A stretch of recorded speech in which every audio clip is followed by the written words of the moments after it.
நாச்சியார் அவரது கணவர் முத்துமுருகநாதர் காளையார் கோவிலிலே வஞ்சகமாக பிரிட்டிஷ் நேவிய அந்த படை வீரர்களால் கொல்லப்பட்ட பிறகு அவர் 8 ஆண்டு காலம் விருவாட்சியிலே போய் தங்கியிருந்து விருவாட்சி மன்னர் கோபாலருடைய அரண்மனையிலே தங்கியிருந்து ஹைதர் அலி அவர்களை திண்டுக்கல்லில் சந்தித்து 12 பீரங்கிகளும் 500 குதிரைகளும் 500 துப்பாக்கிகளும் வீரர்களும் துணைக்கு பெற்றுக்கொண்டு பிரிட்டிஷ்காரனை போர்க்களத்திலே தோற்கடித்து தலைமை தாங்கிய பாஞ்சோருக்கு மன்னிப்பு கொடுத்து சிவகங்கையை சுதந்திர நாடாக அறிவித்ததை வேணுகோபால் சர்மா திருவள்ளுவர் படத்தை தீட்டியவரின் மகன் நான் ஒரு நாடகம் தயாரித்திருக்கிறேன்.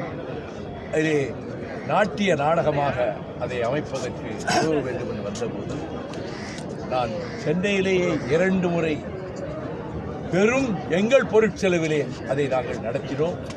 தமிழ்நாட்டில் 8 இடங்களிலே நடத்தினோம். அமெரிக்காவில் இருக்கக்கூடிய பெட்னா தமிழ்ச்சங்கத்துக்கு நான் தொடர்பு கொண்டு அவர்களை அனுப்பி வைக்க அனுமதி பெற்று அமெரிக்காவிலே 5 இடங்களிலே அந்த நாட்டிய நாடகம் நடத்தப்பட்டது. மும்பை தமிழ்ச்சங்கத்திடம் சொல்லி அங்கும் அது நடத்தப்பட்டது. ஆகவே இந்தியாவிலேயே வேலு நாச்சியாரை போன்ற வெற்றி பெற்ற அரசு யாரும் கிடையாது என்பதை டெல்லி பட்டணத்து தமிழ்ச்சங்கத்திலும் சொல்லி நடத்த முடிந்தது.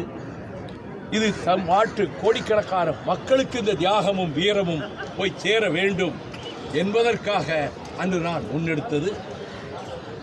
எதுக்கு சொல்கிறேன்னா, நாங்கள் இதெல்லாம் வரிசையாக காலமாக செஞ்சுட்டு வரோம். இப்போ எப்படி திடீர்னு அண்ணா பேரை, கலைஞர் பேரை, காமராஜர் பேரை, எம்ஜிஆர் பேரை பயன்படுத்துகிறாங்களோ, வேலு நாச்சியாரும் எங்கள் கொள்கையை தழுவிட்டாங்க. அதான் அவங்க விருப்பம்.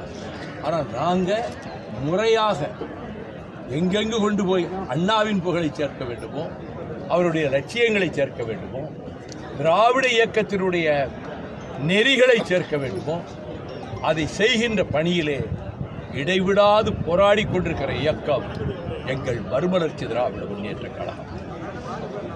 இப்போது இருக்கக்கூடிய காலகட்டங்களில் மொழி உணர்வு, மொழி போர் என்பது அவசியம் நினைக்கிறீங்களா? நிச்சயம்.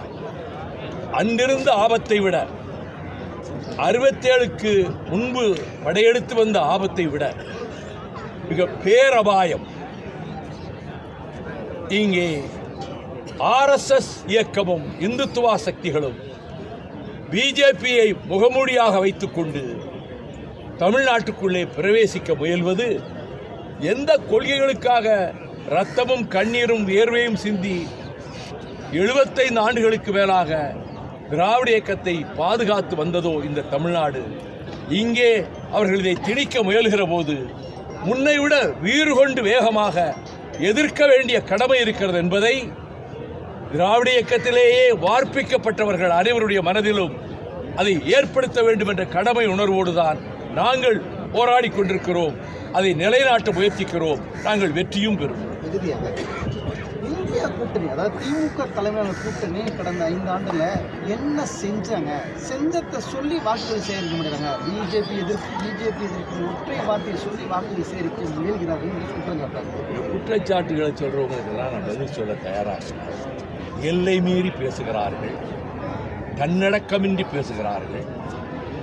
ஒரு தமிழகத்தில் தேர்ந்தெடுக்கப்பட்ட முதலமைச்சரை இதுவரை எந்த அரசியல் கட்சியும் முதலமைச்சரை விமர்சிக்காத வகையில், யாரும் கற்பனை செய்ய முடியாத வகையில், முதலமைச்சரை தூக்கத்தில் எழுப்பி கேட்டால் கூட அவர்களுக்கு ஒதுக்கப்பட்ட சின்னத்தை சொல்லுவார் என்று கூறியிருப்பது மிக மிக வருந்தத்தக்கது. ஒரு முதலமைச்சருக்குரிய மரியாதையை கொடுத்துவிட்டு பேச வேண்டும். தொகுதி உடன்பாடு எப்படி இருக்கிறது, அதை பற்றி அது சீக்கிரமாக அவங்களுக்கு தெரிஞ்சுக்கிடுவீங்க. அவங்க குழு அமைப்பாங்க, நாங்கள் ஒரு குழு அமைப்போம், பேச்சுவார்த்தை நடக்கும். அது பிறகு தெரியும். ஆளாக உங்களுக்கு சொல்லிடுறேன். விரைவில் தொகுதி உடன்பாடு பேச்சுவார்த்தை நடக்கும்.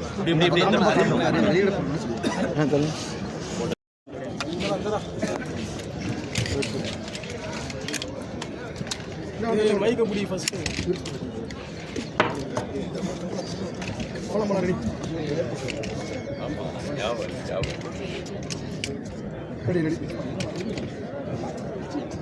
மறுமலர்ச்சி திராவிட முன்னேற்ற கழகம் தலைவர்